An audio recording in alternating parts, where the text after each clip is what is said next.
Hello bachcho, let's see this question. The question says, if the number of turns and radius of cross section of the coil of the tangent galvanometer are doubled, then reduction factor K will become. Question कह रहा है कि अगर number of turns और radius of cross section एक tangent galvanometer का double कर दिया जाए तो रिडक्शन फैक्टर पे क्या असर पड़ेगा। मींस रिडक्शन फैक्टर कैसा, डबल होगा, ट्रिपल होगा, चौगुना होगा या फिर 1/4 हो जाएगा। ये ऑप्शन से क्या असर पड़ेगा।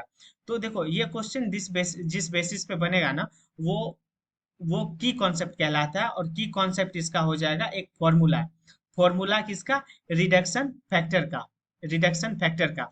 सो वो फॉर्मूला है के इज इक्वल टू के। हम लोग रिडक्शन फैक्टर को शॉर्ट में कहते हैं, तो K is equal to 2 into r into bh। bh means horizontal component of magnetic field upon mu naught into N. यहाँ पे आर जो है रेडियस, बी एच जो है horizontal component of magnetic field, और एन जो है नंबर ऑफ टर्न्स को डिफाइन कर रहा है। तो अब क्या है कि हमारे पास गिवन दिया हुआ है कि नंबर ऑफ टर्न्स और रेडियस दोनों डबल कर दिया जा रहा है। तो जो नंबर ऑफ टर्न्स n2 है वो 2 टाइम्स n है, मतलब 2 टाइम्स n। और रेडियस जो है जिसको कि r2 से हम लोग डिनोट कर रहे हैं, वो 2 टाइम्स ऑफ इनिशियल रेडियस है। तो यहाँ से जो k2 का फॉर्मूला निकल के आएगा, k2 का फॉर्मूला वो आएगा k2 is equal to, k2 means new new reduction factor, वो आ जाएगा 2 into r2 into BH2 into mu naught N into N2। तो देखो अब क्या करेंगे, R2 कितना है, R2 पहले वाले पेज में हम लोग लिख सकते हैं इनिशियल 2r के बराबर है। तो यहाँ पे 2 into 2r लिख दिए।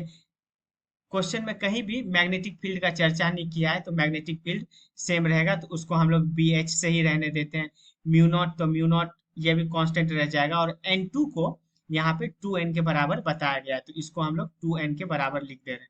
ये 2 से ये 2 कट गया, तो ये आ गया कितना, 2RBH upon mu naught into N.